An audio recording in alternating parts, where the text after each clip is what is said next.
जी नाज़रीन, मैं हूँ आपका मेज़बान मोहम्मद अय्याज खान। आप देख रहे हैं 3 स्टार न्यूज़।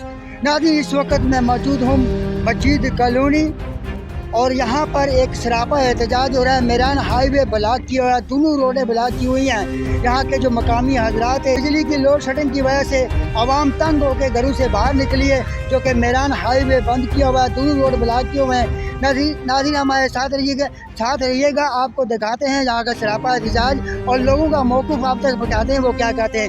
आज जो आप सरापा एहतजाज कर रहे हैं, इसका क्या मतलब है? बिस्मिल्लाहिर्रहमानिर्रहीम। के इलेक्ट्रिक का ज़ालिमाना लोड शेडिंग के ख़िलाफ़ ये मस्जिद कॉलोनी के अवाम एहतजाज कर रहे हैं। के इलेक्ट्रिक के गैर एलानिया लोड शेडिंग जो कि इन लोग ने बदमाशी लगाया हुआ है, रात 5 बजे से सुबह 10 बजे फिर रात से सुबह तक इस तरीके से बदमाशी लगाया है। इसके ख़िलाफ़ मस्जिद कॉलोनी के अवाम एहतजाज कर रहे हैं। ये आप देख रहे हैं चारों तरफ के रोड ब्लॉक है और मज़ीद अभी अवाम इस तरफ का रुख कर चुके हैं।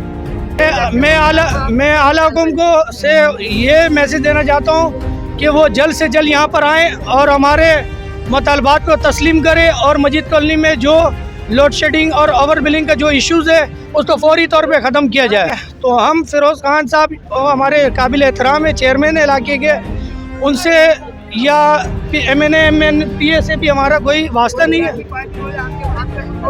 नहीं, बिल्कुल भी नहीं। मैं खुद एक सियासी पार्टी का ज़िम्मेदार हूँ, तहरीक लब्बैक पाकिस्तान से मेरे ताल्लुक़ है और मैं कहता हूँ कि इस वक्त जब तक DC मलिर, SSP मलिर और के इलेक्ट्रिक के ज़िम्मेदारान यहाँ नहीं आते, हम उस वक्त तक ये एहतजाज जारी रखेंगे।